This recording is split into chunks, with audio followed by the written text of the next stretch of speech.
Maître, vous avez la parole. Monsieur le Président, Mesdames les jurés, je vous demande de vous imaginer au sein d'un service des ressources humaines. En quête d'un candidat, vous feuilletez différents CV. Emma Leroy, Léo Dupont, Jean Dubois, quand tout d'un coup, sous vos yeux, apparaît Dagobert Chevalier. Première réaction, la surprise, puis l'interrogation. Mais une chose est sûre, vous souhaitez en savoir plus. Eh bien, vous n'êtes pas les seuls. Selon le journal Le Temps, à CV égal, un prénom original aura 2 fois plus de chances de donner suite à un entretien d'embauche. Monsieur le Président, Mesdames du jury, comme beaucoup d'entre nous, Guillemette et Médéric Chevalier ont une passion, l'histoire médiévale. La belle rencontra le preux chevalier au cours des grandes médiévales, un amour naissant qui très vite devint fort et passionné. Ils décidèrent de se passer la bague au doigt au château fort de Montépillois. Le cours de la vie reprit et le couple fraîchement marié décida de s'installer dans le village médiéval de Gerberoy. Aussitôt, les époux chevaliers attirent la fascination des habitants du village car leur passion médiévale peu commune est pour le moins surprenante. Tous semblent émerveillés par ce couple atypique, à l'exception d'Agnès de Montesquiou, mère de Guillemette Chevalier, qui semble excédée par leur attrait pour la période médiévale. Lorsque Madame Chevalier tombe enceinte, Madame de Montesquiou est prise d'anxiété, non pas pour la santé de son petit-fils, mais bien pour le choix du prénom. Monsieur et Madame Chevalier souhaitent donner un prénom qui reflète leur amour, quoi de mieux que leur passion commune pour l'histoire. On dit que le choix du prénom est la partie visible de l'iceberg. Il s'apparente à ce que les parents s'imaginent pour leur enfant. En choisissant le nom d'un grand roi franc tel que Dagobert, Monsieur et Madame Chevalier espèrent un avenir des plus brillants pour leur fils. Cependant, Madame de Montesquiou s'y oppose ardemment, arguant que celui-ci serait victime du harcèlement, citant la comptine pour enfants, le bon roi Dagobert, qui aurait mis sa culotte à l'envers. L'officier de l'état civil partage l'avis de Madame de Montesquiou et saisit le procureur de la République sur les fondements de l'article 57 du Code civil, avançant que le prénom Dagobert serait contraire à l'intérêt de l'enfant et demande à ce qu'un autre prénom soit choisi pour ce dernier. Monsieur le Président, Mesdames les jurés, le prénom est considéré comme l'élément fondamental de l'identité, articulant l'histoire collective, familiale, individuelle, à l'histoire singulière d'un sujet, voire à sa destinée. Anisette, Pimprenel, Térébenthine ou encore Al Capone, des prénoms acceptés par l'état civil. Pourtant, aujourd'hui, on refuse de donner le prénom d'un roi qui a fait la fierté du royaume des Francs. Le prénom Dagobert est d'origine germanique et signifie jour lumineux. Dagobert est le prénom d'un bon roi, connu pour avoir réunifié le royaume franc au cours de son règne florissant.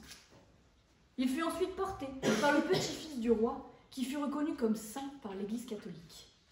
Nous retrouvons donc la Saint-Dagobert dans le calendrier grégorien à la date du 23 décembre. Fort de ce constat, l'origine historique du prénom Dagobert ne porte en aucun cas atteinte aux intérêts de l'enfant. L'unique argument de l'opposition réside dans la comptine pour enfants du bon roi Dagobert, à qui on reproche d'avoir mis sa culotte à l'envers. Comptine par ailleurs mal interprétée, puisque celle-ci n'a rien à voir avec Dagobert qui était un roi juste et bon. Elle fut créée en 1787 par les anti-royalistes et avait vocation à se moquer de Louis XVI sous le pseudonyme de Dagobert. Un arrêt du 18 novembre 1999 a d'ailleurs statué en faveur du prénom Zébulon, qui n'est ni d'apparence ridicule, péjorative ou grossière, et qui ne fait pas référence à un personnage déconsidéré de l'histoire ou de la littérature. Le prénom Dagobert est-il grossier? Non.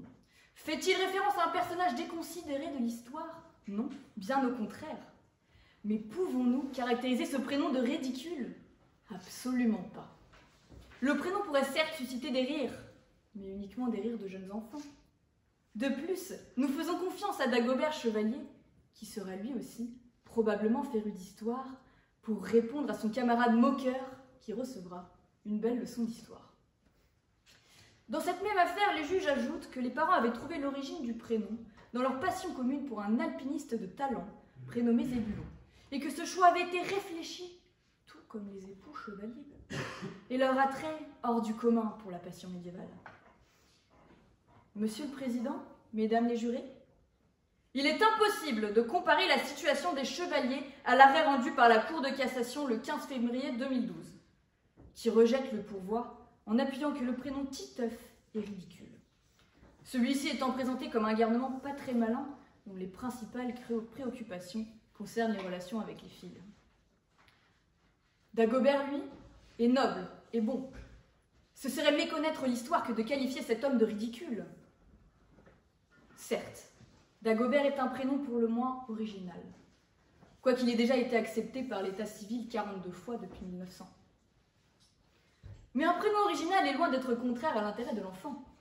La danseuse et chorégraphe de renommée Fauvoto, dans une interview, a d'ailleurs remercié ses parents quant au choix original de son prénom, confiant ne jamais vouloir changer, car celui-ci lui aurait permis de se forger un caractère et de marquer les mémoires.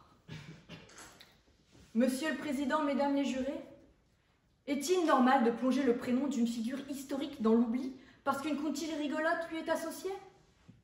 Allez-y, Madame la procureure, réinventez nos calendriers, instaurez la dictature des prénoms, tuez l'originalité. N'avez-vous pas mieux à faire que d'attaquer si arbitrairement des férus d'histoire, pourtant en voie d'extinction? De l'humour fuse dans les cours de récréation. À l'école primaire, même des prénoms qualifiés de plus ordinaires sont susceptibles d'en faire les frais. Le prénom Dagobert ne sera drôle qu'un court instant. Plus tard, il suscitera l'intérêt, le questionnement, et pourrait même finir par revenir à la mode. L'article 3 de la Convention de New York affirme que dans toutes les décisions qui concernent les enfants, l'intérêt supérieur de l'enfant doit être une considération primordiale. Il faut voir ici le prénom Dagobert comme une bénédiction et non pas une affliction. Le prénom Dagobert pour Madame Chevalier représente un choix primordial. Retirer le droit à Madame Chevalier de faire vivre sa passion à travers le prénom de son fils revient à violer l'article 8 de la Convention européenne des droits de l'homme sur le respect de la vie privée et familiale. Monsieur le Président, Mesdames les jurés, en admettant que le prénom n'a aucun caractère grossier, ridicule ou péjoratif, et que par conséquent, sur les fondements de l'article 57 du Code civil et de l'article 3 de la Convention de New York, ne porte aucune atteinte à l'intérêt de l'enfant. En ajoutant que s'immiscer dans la vie privée et familiale des époux chevaliers revient à violer l'article 8 de la CEDH. Je vous demande, Monsieur le Président, Mesdames du jury, de maintenir le prénom Dagobert sur l'acte de naissance et de ne pas donner lieu à la requête du procureur de la République. L'intérêt de l'enfant n'a jamais été méconnu, si ce n'est que les parents l'ont élevé au centre de leurs priorités. Ainsi, Monsieur et Madame Chevalier demandent également le remboursement de tous les frais de justice, selon l'article 700 du Code de procédure civile, d'une hauteur de 3 000 €. L'auteur David Fuenquinos dit un jour « Certains prénoms sont comme la bande-annonce du destin de ceux qui les portent. Nous ne pouvons alors qu'espérer que le film de la vie de Dagobert puisse être à la hauteur du grand roi qui l'a inspiré. »